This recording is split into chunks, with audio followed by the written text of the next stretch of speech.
Welcome back to Crappy to Happy. Today I am very excited to introduce you to Megan Dalla-Camina. Megan is a globally recognized expert in women's leadership, empowerment, and feminine wisdom. She spent almost 2 decades in senior executive roles before she experienced a major burnout, which completely reshaped the trajectory of her career. Today, Megan is the founder of Women Rising, which is an award-winning global program supporting many thousands of women in over 70 countries. In this conversation, Megan and I dive straight into the realities of the modern workplace for women and why only 8% of women report thriving in the workplace, the systemic biases that women face, and how that external patriarchy actually becomes our inner narrative, our inner critic. Megan breaks down her 6 paradoxes of power and how these paradoxes of power shape women's behavior. Things like the confidence paradox, the motherhood paradox, which we will get to in the episode, and why so many high-achieving women blame themselves for problems which are actually baked into the system. Megan also introduces her 13 inner critic archetypes, everything from the perfectionist to the overachiever to the ideal mother. I can already hear you ticking them off the list. And she explains how understanding your dominant archetype can help you break free from lifelong patterns of people-pleasing, overworking, and self-doubt. And we also discuss in this conversation Megan's passion for women's spirituality and for feminine wisdom, why reconnecting with your feminine wisdom and your spirituality is not woo. It's not soft or weak. It's actually a radical form of power that helps women reclaim agency in their work, their leadership, and their lives. Here is my conversation with Megan Dalla-Camina. Megan, welcome to the Crappy to Happy podcast. Thank you. Thank you. I'm so happy to be here. Megan, I'm very interested in the work that you do. And I do similar work myself with women, particularly around self-doubt and imposter syndrome. So I was really excited to talk to you and find out more about the work that you do. Before we jump into that, would you mind just giving us the nutshell version of your kind of career history and what brought you to doing the work that you do now? Sure. Happy to. So I've been working, a very long time. I spent like 35 years, 36 years or something. I spent 18 years in corporate. So that was, a big chunk of my career. I started in corporate when I was 25. And I left when I was 42. So really formative years. And I worked in corporate America, big American male-dominated companies, right. GE, PwC, IBM, in executive roles. So my last job was head of strategy at IBM, $5 billion business division of IBM. So that was my corporate career. During my corporate career, I did all the things. I was the young up and coming single executive, then got married, then had a baby, then got divorced, then had a major burnout. And then completely reshaped, the last 7 years in corporate, how I worked, got really involved in gender diversity and women's leadership work, really involved in positive psychology and neuroscience and positive leadership. And that then did a couple of master's degrees. As you do. And then that all led me to, really uncovering this purpose and passion, which is my life's work around women, helping women rise. So I left corporate 13 years ago, I can't believe it, to start my own business. And so now, I'm fully dedicated to women's empowerment, women's leadership, women's spirituality, women really creating the lives and careers and inner journeys that they want, on their terms, with wholeness, not this fragmented patriarchal view of what our womanhood should look like. So that's what I do. And I, run one of my companies is Women Rising. Mm-hmm. And we run a really incredible virtual women's development journey that we run twice a year, live across 68 countries. I write books. Wow. I'm doing my PhD in women's spirituality. And I'm a single mum to a 24-year-old. Wow. Yeah. Was it your experience of like working in that very male-dominated industry and experiencing gender bias in the workplace that kind of led you or inspired you to go down this path? Like, what was your personal experience of that? Yeah, it's so interesting because I grew up around boys. And the reason that's important is I didn't know that there was a problem for a very long time. Like until I was well into my 30s, I didn't I didn't realize that we had a gender problem. You know, I grew up around boys. I sang in a band when I was in high school with boys. My friends were all boys. In my school, my whole high school, there were 22 boys and 5 girls for all 5 years of senior school. And then I went into work and it was men everywhere and, you know, a smattering of women. I just thought that was just the way that it was until I hit IBM. And IBM was very big on gender diversity.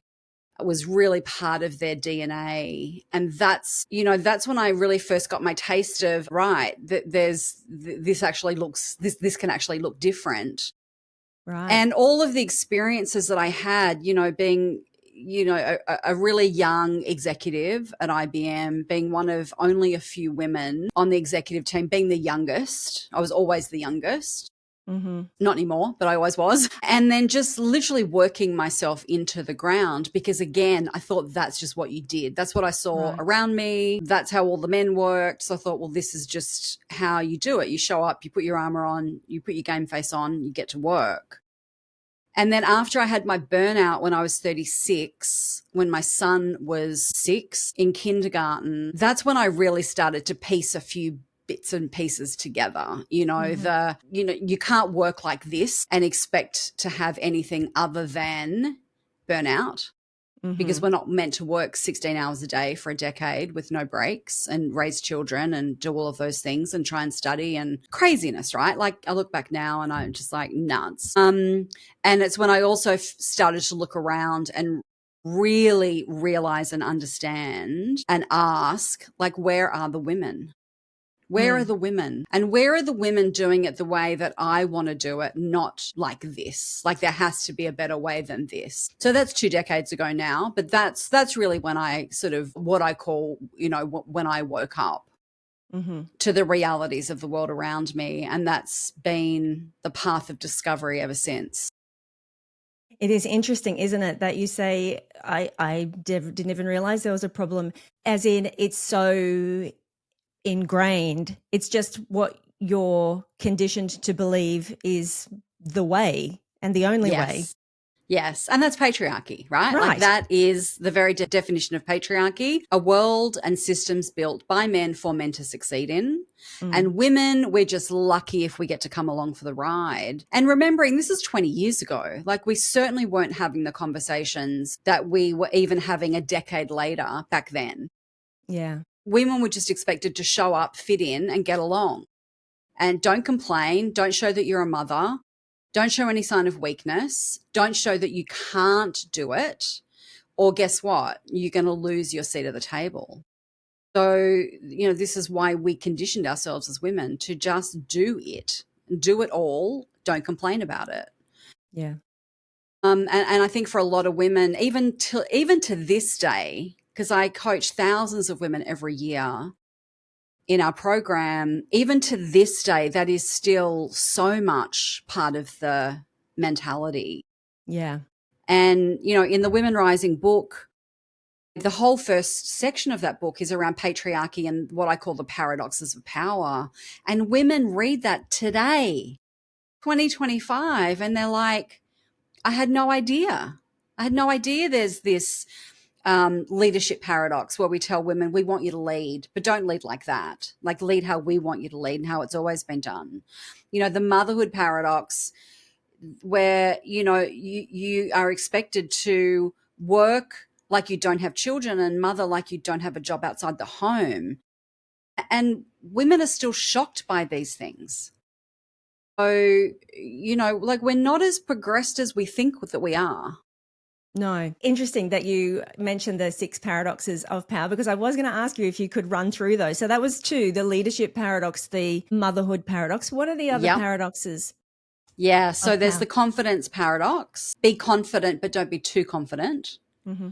Because if you're too confident, we're going to put you back in your box. The visibility paradox, be visible. But again, like don't overshine, because that's not how women are conditioned. That's not the gender normative behavior that we expect. The success paradox, be successful, but in a sea of expectations. So you can have your success goals as long as they fit in to what society expects women's success to look like. And then the first one, the empowerment paradox, be empowered, but in a system that disempowers you, a system that's set up Right. to actually be disempowering for women, with all of the barriers and all of the gates and all of the expectations that we place. So Yeah. they're the 6. And like it took me a lot of research and a lot of time to really distill what actually happens in patriarchal societies. What happens in our workplaces? What are these expectations that still today women are, that are placed on women? And then how do I sort of narrow them down and put Yeah. them in a way, articulate them in a way that we just go, yeah. Yeah. Now that I see it, I can't unsee it. Whether I'm a woman, I'm a man, I'm non-binary, whatever. Like once you see these things and you articulate them, it's quite staggering the realizations that we then have from that about the world that we live in, but also about us, Mhm. ourselves, and how we show up and what our choices are. On that, so what are some of these paradoxes of womanhood that cause women to self-sabotage? The way that I sort of look at it and articulate it is, we have the external patriarchy, and we live and operate within all of those paradoxes of power that I've spoken about, all of society's gender norms, the normative behavior that we expect of women. All of this is projected onto us. We see it everywhere, even if we don't see it, even if it's in our subconscious. Mm-hmm. And then as women, we take that patriarchy and we internalize it.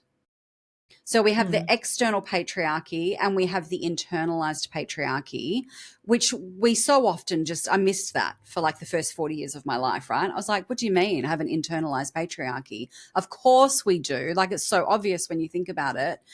And that internalized patriarchy becomes our inner critic, Right. becomes that inner narrative in our minds that is so often doesn't have our best interests at heart, and is feeding to us all of the stories that the patriarchy has been telling women for generations. You're not good enough. You're not smart enough. You're not pretty enough. You're not thin enough. You don't fit in here. You don't belong. They don't like you. So put yourself back in the box. And that shapes so much of our experience as women. And we don't even realize that it's happening. It's so ingrained and it's so unconscious, but it's running our lives. Running our lives. Yeah. Running all of our decisions, all of our choices, how we show up. We wonder why we don't speak up in a meeting. We wonder why we don't go for the job. We wonder why we don't leave the relationship. It's because of the narrative that's going on and the stories that we're telling and the beliefs that we're choosing and the reality that we're making from all of that we're unconscious to. So in your book, Women Rising, you have identified the 13 archetypes of the inner critic. I've got a bit of a two-pronged question around that. First of all, I think it's really interesting, this concept of archetypes. And I know you mentioned you're studying spirituality, which I love, and I could have a whole conversation about that. So could you just to kind of explain what the concept of archetype first and foremost, like what does it actually mean and how is that useful? And then maybe, run through what some of those archetypes of the inner critic are, because I know that listeners will be wanting to go tick, tick, tick. Yes. And we can give everyone a quiz to go and do so they can actually look at their archetypes. So archetypes really come from Jungian psychology, right? So, and these are like the common roles that we see, the common personality types would be another way of looking at it that we see generally in society. So when I look at inner critic archetypes, and again, it took me a long time to come up with these because I wanted to go deeper. I've been teaching inner critic work for 15 years, but I wanted to go under the general strategies Yeah. and look at, well, depending on what my archetype is, which are these common personality types or characters. Characters is another great, word for archetype. What do you then do with your inner critic so that we can get more specificity and more practicality? Mm-hmm. So the archetypes, and there could have been 100, right? I Yeah. distilled them down based on all of my research and what I see from coaching so many women. I distilled them down to 13. So they are things like the perfectionist, Mm-hmm. the people pleaser, and all the women listening have just Everybody gone, ticks. yes, Yep. yes, right? Yep. Yes, Yep. perfectionist, yes, people pleaser, the good girl, the ideal mother, the empath, the overachiever, the comparer, and Mm-hmm. there's a number of others, right? So Yeah. these are like, if you think about your best friend, your sister, your mum, the women you work with at work, women that you know, and of course ourselves, you can go down that list and go, yes, no, yes, no, yes, yes. Oh, definitely that one. Because we relate to these things. Mm. We relate to, oh my gosh, I'm a people pleaser. I didn't know that was like an archetype of behavior or an Mm-hmm. inner critic narrative that's running in my head that's making me choose the things that I'm choosing for myself. Yeah, that's the interesting bit, isn't it? These are archetypes of the inner critic. So therefore, like the archetype of the ideal mother, for example, will have a certain narrative, will have a certain inner dialogue and certain kind of things that they're constantly evaluating themselves Yes. Yes. against. And that's going Yes. to play out differently. And some people will clearly, I assume, have tick more than one of these Most boxes. most of They're going to us. tick, Yeah. yeah. Yeah, absolutely. Most of us will have multiple Mm, archetypes. But what I've found since I published the book, which was, almost 12 months ago now, I can't believe it, almost 12 months ago, is that women will relate to a couple, but there'll be one that's really loud. right. So for me, I'm the overachiever. That's my archetype. And when I was writing it, because I sort of just, it all comes through me when I write, I was writing it and I was like, oh, okay, well, that's me on a page. That's embarrassing. But that was so clearly me. But there's a couple of others, that I really relate to as well, like the empath. Yeah. And then there may be some archetypes that are old like I used to be a people pleaser. I'm not anymore. Like I worked Mm-hmm. my way through that. And the other thing to know is like they're not bad. They all of the archetypes has a light side, it has a shadow side. There are positives that make it really Yeah. great, and there are shadow sides that are things that, oh, if that's me, like the overachiever absolutely is, always on the path to burnout and has to Mm-hmm. really watch that and curb that. As an example, that's a shadow side of being an Mm-hmm. overachiever. The light side is, gee, we get a lot done and we can really pursue our passion, our purpose in the world. So it's about understanding it, learning how to catch the stories that we're telling ourselves about ourselves, the meaning that we're making from things that are happening to us, and then where our stories and our inner critic narratives are stopping us versus serving us. What do we do about it? And how do we Yeah. create better narratives for ourselves? Yeah, yeah, yeah. I really appreciate that you highlight that. That's the thing that I like about the VIA strengths as well. And I know You love the you VIA studied strengths. positive psychology as well. And so when I'm talking to people about the VIA strengths, I always say to them, like, there's no weaknesses on the VIA strengths. Anybody listening, Yes. I can put a link in the show notes to the VIA strengths survey. But however, you might need to be wary of overplaying a strength Yes. to your Yes. own detriment. Like Yes. kindness, amazing, love it. Are you so kind that you're a doormat? For me, Yeah. optimism can make me make some really reckless decisions. Like it's Yes. kind of, how do you overplay humility? I remember, just as a bit of a tangent, but in line with what we're talking about, I was talking to Susie Green, who obviously is a kind of a prominent positive I know psychologist. You Susie. know Yep. Susie, of course you Yeah. do. I know you do. Susie's been on the podcast as well, actually, but she was a She's uni lecturer of amazing. mine, and I did some work with her. She's been a fabulous mentor to me. And I said that humility had come out as one of my top strengths. And I know that I was really doing a lot of Buddhist study and meditation at the time. And she said, you want to watch that humility, Cass, because humility can really get in your way when it comes to promoting yourself, putting Yes. yourself forward. I was like, Yes. oh, so true. So there's Yes. having this understanding, I guess, and your archetypes are, what you're saying is a similar message, like understanding the light and the shadow. It's not that they are all bad, because they do serve a useful purpose sometimes, but it's about that self-awareness and discerning where is it starting to tip in the direction of not serving me. Absolutely. It's so interesting you raised VIA, because in the Women Rising program, in my confidence module, the radical confidence module, I teach VIA strengths, Right. and then I teach inner critic work.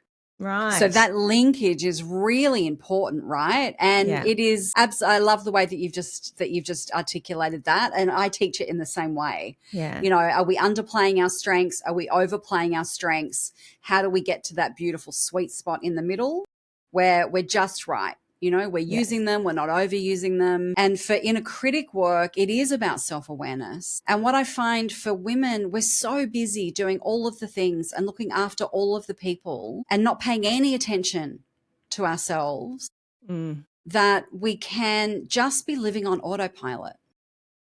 And that waking up, and that part of waking up of understanding, as I write about, these are the forces outside of us that can hold us back.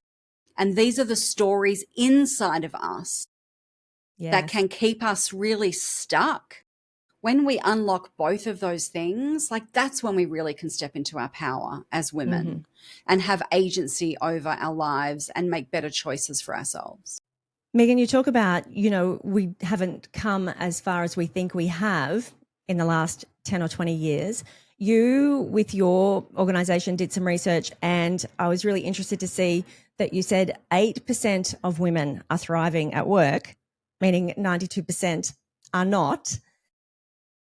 Beyond any, individual challenges that women might be personally experiencing, like what are those systemic barriers that are continuing to women being so dissatisfied? Like, how is this playing out in the workplace?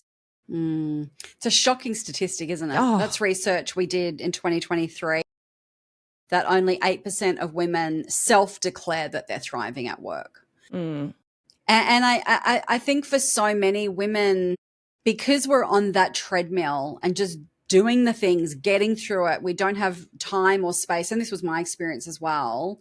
Like, I'm on the treadmill, don't look left, don't look right, keep running. Because if you stop, if you pause or slow down that treadmill, the whole world's going to fall apart. And that's the experience for so many women. So that's our individual experience, because we're carrying and holding so much. And then we hit that up against the structural complexities that we live and work within. So for those women who work inside of organizations, the systemic bias that still exists today inside of our workplaces, there's 6 specific types of gender bias, that exist. Things like, like affinity bias. We want to hire people in our own image. Well, who are most of the hiring managers?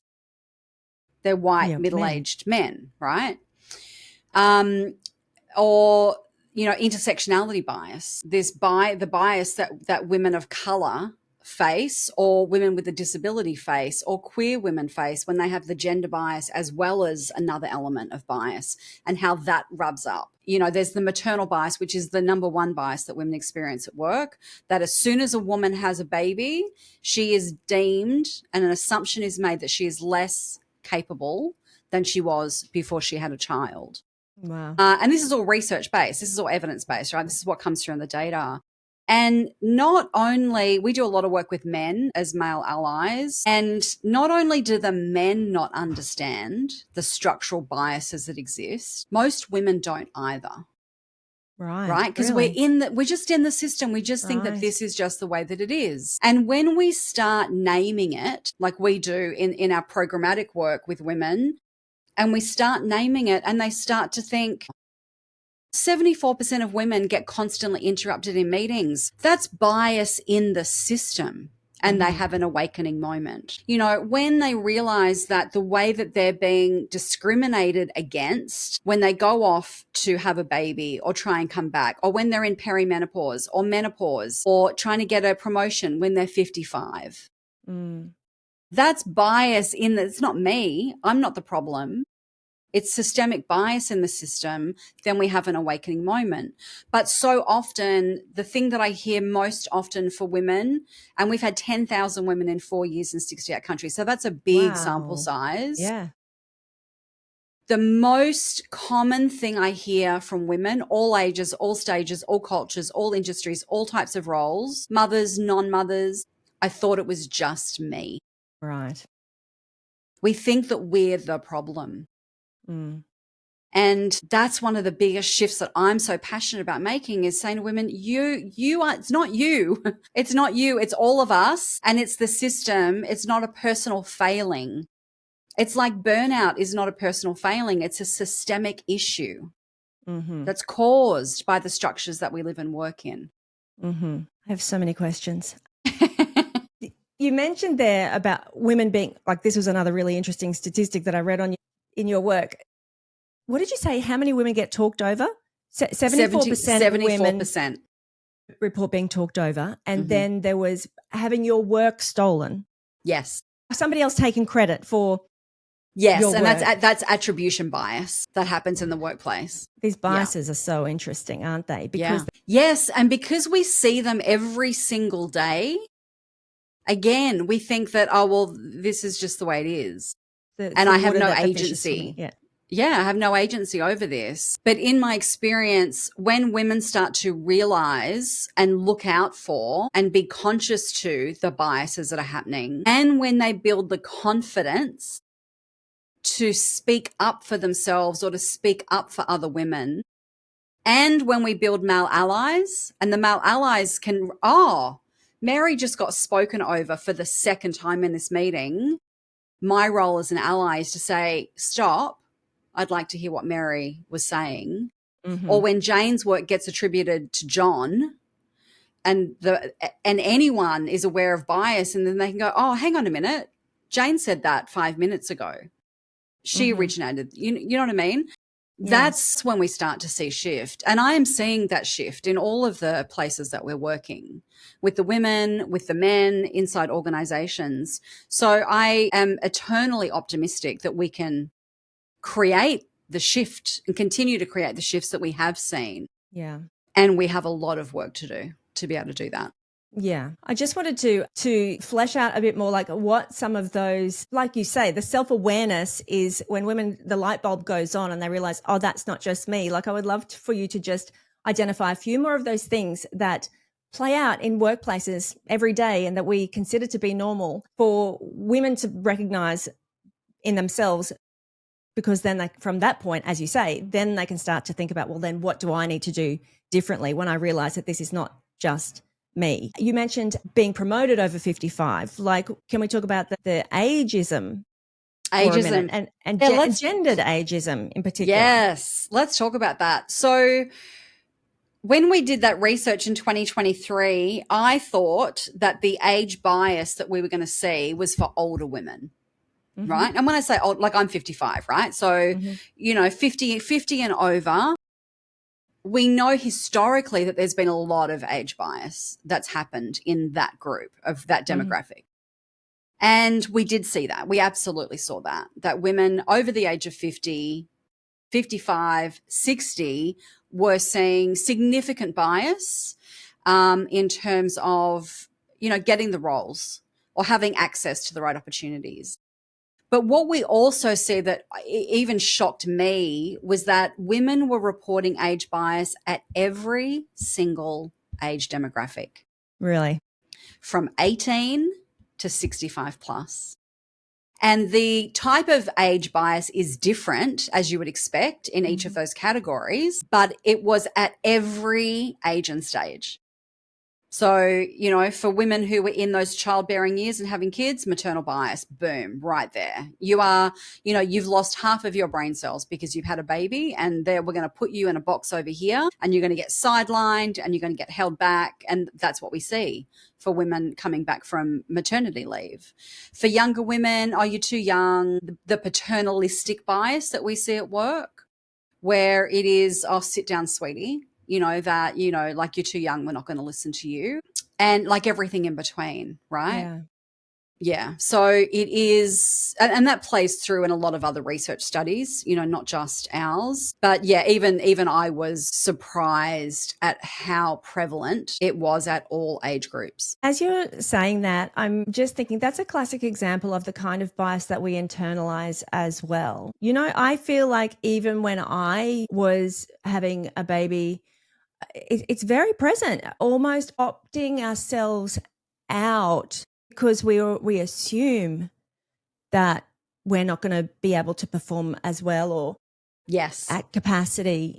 Yes. It's another example of that kind of self-sabotage, isn't it? Because we buy into the bias and we, like I say, we opt ourselves out. I mean, I'm 53 and I find myself having the thought, well, it's a bit late for that, or I'm a bit old. That even that kind of thinking. Yeah. Yeah. And look, it's not our fault, right? And I want women to be really clear. None of this is your fault. It's all programming. Right. It's all programming. So the woman who's 50, 53, 55, 45, and I hear this a lot in our community, it's too late. Mm-hmm. It's just too late, Let me just say very, very clearly, it's never too late. For anyone who's thinking that, it's never too late, right? I started my PhD last year, 54. Love it. Right? I started my business at 43. Mm-hmm. And I know people who are doing academic study and starting businesses in their 60s and their 70s, in their 80s. Like, it's never too late. So let's just underscore that for everyone. Yeah. But none of this is women's fault. None of it. Mm. And, like we say it's self-sabotage, but really it's what we see all around us. Mm. I do a free community coaching call most months for our community at Women Rising. And I had someone on the call today. Topic was confidence. And she said, I'm coming back from maternity leave. I have zero confidence. Before I went on maternity leave, I was thriving in my career. That's not her fault. This is the system. This is because she's seen women all around her have this experience when they come back from mat leave, where they get all the things we talked about, sidelined, held back, etc. So I think that's a really important message for women, because otherwise we just blame ourselves and we think, oh, if I was just fill in the blank. Yeah. Better, smarter, more capable, more ambitious, more blah, blah, blah, then it would be okay. It's not our fault. And we get to use the tools that will help us make it better for us so that we can make better choices. So we are empowered. We're absolutely empowered. We get to choose that. So given everything that we understand about the system working against us and the structure, the barriers that we are constantly coming up against, the question is, very much as an individual, what do we do about that? So what do women do about that? I mean, there's probably 1,000 examples. You mentioned before, being talked over in a meeting. Assertiveness is something that comes up with the women I work with a lot as well. Again, because we're conditioned to stay quiet and to be quiet. Yeah. Right. So let's say, for example, a woman gets talked over in a meeting. Her work gets attributed to somebody else. What can women practically start to do in their workplace to empower themselves, I guess? Yeah. So just with that specific example, I always coach women to practice your responses.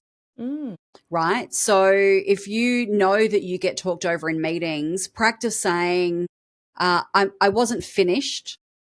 I'm going to finish what I was saying, as one example. And there's 15 different versions of that, right? Yeah. I used to work with a woman she was a GM like I was, older than me, one of the strongest women I've ever known. And in meetings, we were always in meetings with men because we're often the only two women in the room when I was in tech, and she would just keep talking. So people would start talking over her, she would just, it was the most incredible thing I've ever seen in my life. She'd just keep talking. And Gotta love eventually her. they'd just stop because they would realize that she's not going to stop talking. So like, I think it's finding what works for you. That worked for her. She was a very strong woman. She was an older woman. She was very powerful. That wouldn't have worked for me, but for me saying, I'm going to finish what I was saying, or I wasn't finished, or whatever version of that is for you, like practice saying it. Practice saying it in low risk situations so that when you're in a high risk situation that where it really matters that you're using your voice, you can say it. And the other thing that I always encourage women to do is find your allies, find your people. Now, they could be other women who are in that meeting with you and you say, I know I'm going to get interrupted. Can you back me up? Get a number of women to do that. And even more impactful, where are your male allies in that room? Could just be one man. And when you say to him, I need to get my point across today. I know that so-and-so is going to interrupt me. Can you back me up and say, I'd like to hear Megan finish what she was saying? Because when a man says it, this is the system, right? It is often a man or a powerful woman, then we have that support infrastructure around us to back us up, to bolster us. As just one example. But to your broader question, what do women do? In the third part of the Women Rising book, I go through the tools. And the first tool is get really clear on what you want for your life. Mm-hmm. Like, what is your life vision? Where do you find meaning? Where do you find purpose? How do you build your purpose? We don't find our purpose, we build it with the choices that we make every day. And that's the place that I always want women to start. Because again, that's not what we're thinking about when we're going through our day. We're thinking about everybody else. Yeah. And about 95% of women who come into my work have absolutely no idea what their life vision is. Really? So when we start, isn't that's a shocking statistic. Yeah. And it's very saddening that we're not, as women, I was like this before my burnout. I was a single mom. I was, just doing all the things, right? Yeah. So we want to start there. We want to start with clarity about what do I value? What do I want? Doesn't mean we've got to turn our whole life upside down, but it means we start to shape what our experience is rather than our life just being shaped by everybody else's expectations of us. Mm-hmm. So that's where I always, and that's hard, that's not easy work, like the No. very first lesson in the Women Rising program, which is 8 modules in 4 months. The first lesson is let's craft your life vision. And we have women in tears in the first 5 minutes because they're like, I don't know what that is. How do I craft that for myself? But when you unlock that key, everything else, boundaries, confidence, career path, all of those things, well-being, everything starts to get unlocked. And then, so from there, then you're teaching practical tools, I guess, for like how to navigate these particular situations. It's interesting that you say, practice. Like we can't expect, I think that's a really important point that you make. You can't expect to instantly change a behavior that is been a behavior that you've had yes your whole life, and that you have adopted, usually, whether you're a people pleaser or a perfectionist or whatever your particular archetype is, we've adopted it as a safety, like a survival strategy, as a safety behavior. So it can feel threatening to do something 100% different. and unsafe, right? So, I think this is a really important point that you've raised. Like we have to go slowly. We have to be in safe environments, which is why, your community, your work that you do, the Women Rising work that I do, when women come together in support, whether that's one-on-one with a coach, whether that's in a big cohort community, like I run, a million places where women can go and be part of communities or work with coaches or therapists, where we have the safety to get the tools, to practice and work with the tools so that we can rewire our brains, rewire our behaviors so that we can create something better. And it doesn't happen in one crack. No. It's like it's work. Like this is work.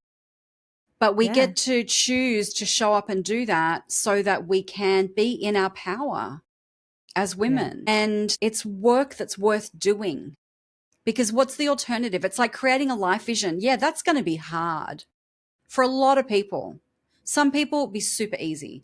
For a lot of people, it's really challenging. What do I want for my life? Oh my God, like where would I even start? But what's the alternative? We just go through life on autopilot. So it's work that's worth doing for ourselves. Yeah.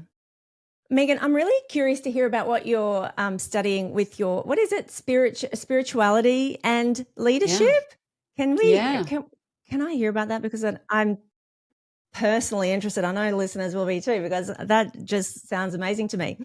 Yeah. So I'm doing the full title of my PhD is PhD in Philosophy and Religion. And my focus is women's spirituality and leadership. Right. Mm, So I'm doing it in the US in an amazing institute over there. And it's really about centering women's experience. If you look at spirituality for so long, it centers patriarchy. If you look at religion, what does religion center? Patriarchy, mm, men's mm. voices, men's accounts of history and the world and everything else. So I'm less interested in the religious aspects, but it all flavors women's spirituality and how we really, for me, it's about how we tap into our own feminine wisdom Mm. and how we live from that place. That's the crux of my research. This model that I'm building around, like, what are the codes that unlock that? What are the codes that unlock our feminine wisdom for us as women? And how does that help us step into our leadership, into our power, into our full self agency as women? Yeah, that's my Amazing. research. It's amazing. Amazing. It's amazing.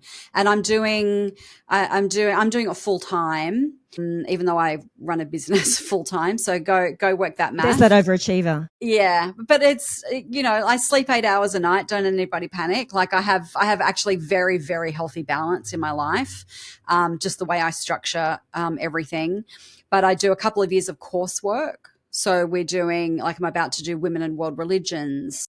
I've done sacred lineages and looking at mother lines. I am a student of Vedanta and Tantra and Indian, philosophy and spirituality and yoga and meditation. So I'm doing Tantra, this semester. So, I mean, it's absolutely fascinating. Conscious allyship and how we build conscious, inclusive global communities. Yeah, it's very rich and very diverse and stretches my brain and my spirit in ways that I just never thought possible. I love it.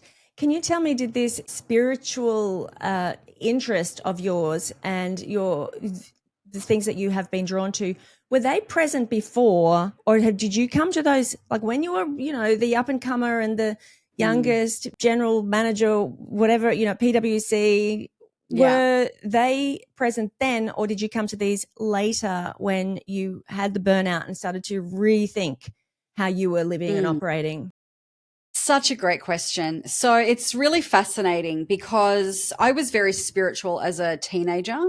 Mm, And when I say spiritual, like new agey, like I had all the new age books and I was into all the stuff, right? That was spiritual, new age. I was a rebel as a teenager. So I didn't want a bar of religion and I didn't want a bar of, the system. Like I would rebel against, I tried to get kicked out of school, like I was an actress, just wanted to go to drama school. But I had a very active inner spiritual life when I was a teenager until I hit corporate when I was 25. And once I hit corporate, after about 2 years in the corporate structure, it all got squashed.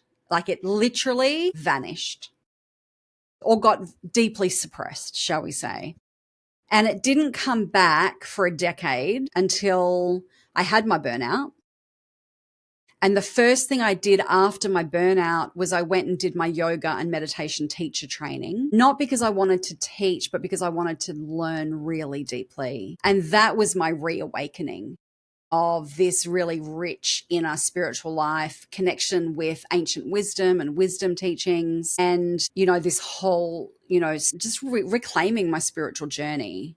Mm. And that was 20 years ago. So, since then, I've done multiple yoga and meditation teacher trainings. I go to India a lot on pilgrimage. Like, it's the absolute core foundation of my life. Yeah, I was interested in that because I similarly have spiritual interest. And for me, when I went back and did my master's in clinical psychology, and it was very science, very evidence-based, and it really felt to me like there was this kind of inner split, like a real struggle to Yes. reconcile those two things. And I think many women would relate to that. And I was just reflecting as you were talking then that this is the fucking patriarchy again, isn't it? Like, Yes. this is the patriarchy that made psychology have to be like science and evidence-based. And you're studying dreams and the unconscious, Yes. and very spiritual, but they had to take it and make it all masculine and put it in that box. Yes. And strip the feminine out of it. Right. It's stripped the feminine out of it. Strip the feminine out of it. And that's why, my research interest and my life interest is all around feminine wisdom, because we've got a lot of masculine wisdom. We've got a lot of masculine spirituality. But where's the feminine? The feminine has been lost over centuries and centuries and centuries of patriarchy. So a lot of my work to date has been about fixing what's out there and helping women deal with what's out there. I mean, that's been my last 20 years of work, right? How do you build confidence, and how do you operate in the system, and how all of that. And now and I will continue to do that because it's very important work. But this whole next body of my work is our inner lives and our inner wisdom, and how we go inward to flourish in our inner realms, not just in the outer realms. And that's what feminine wisdom is for me. And that's why I'm so just enthralled with my PhD. It's why I get up at 3 a.m. to go to class, because it's in the US. It's like, am I crazy? But I love it. Like, I can't wait to get into class with the other scholar practitioners. And it's amazing. It feels very purposeful for me. Yeah, and that's the key, right? Isn't it? It's purposeful. And I think I am glad that came into the conversation, because I think it's not just the reconnecting with the feminine wisdom. It's recognizing that as valid, and it's not less than, and it's not something that should be off to the side, and it's not a little bit I don't know, like we diminish that. Yes. It's flowery and weakened, and it's not. Yes. And I think, no, it's not. It's where our power lies as women. Right. It's where our power lies. Like, make no mistake about it. Your feminine wisdom, your inner knowing, your ability to know your own truth and trust it, and to live from that place, that is where your entire power lies as a woman.